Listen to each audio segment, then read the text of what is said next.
அரசு சார்பில் சென்னை இதழியல் கல்வி நிறுவனம் சென்னையில் தொடங்கப்பட்டுள்ளது.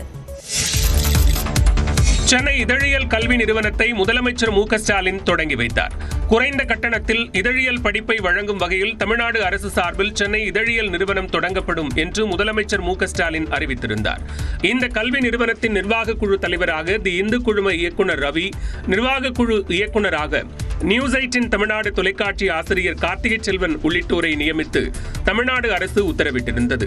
இந்நிலையில் சென்னை கோட்டூர்புரத்தில் சென்னை இதழியல் கல்வி நிறுவனத்தை முதலமைச்சர் மு க ஸ்டாலின் தொடங்கி வைத்தார். அப்போது துணை முதலமைச்சர் உதயநிதி ஸ்டாலின், அமைச்சர் மு பே சுவாமிநாதன், நியூஸ் 8 தமிழ்நாடு தொலைக்காட்சி ஆசிரியர் கார்த்திகை செல்வன் உள்ளிட்டோர் உடனிருந்தனர்.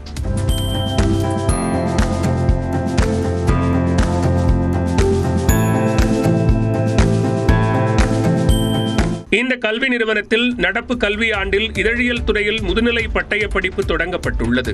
இக்கல்வி நிறுவனம் இதழியலுடன் இணைந்த டிஜிட்டல் மீடியா பயிற்சியையும், காட்சி தொடர்பியல் திறன் உள்ளிட்ட இதழியல் கல்வியையும் வழங்க உள்ளது. அச்சு, தொலைக்காட்சி ஊடகங்கள் மற்றும் வானொலிகளில் பணிபுரிய வாய்ப்பளிக்கும் வகையில் பாடத்திட்டம் தொடங்கப்பட்டுள்ளது. இங்கு தமிழ் மற்றும் ஆங்கிலம் ஆகிய இரு மொழிகளிலும் பயிற்றுவிக்கப்பட உள்ளது.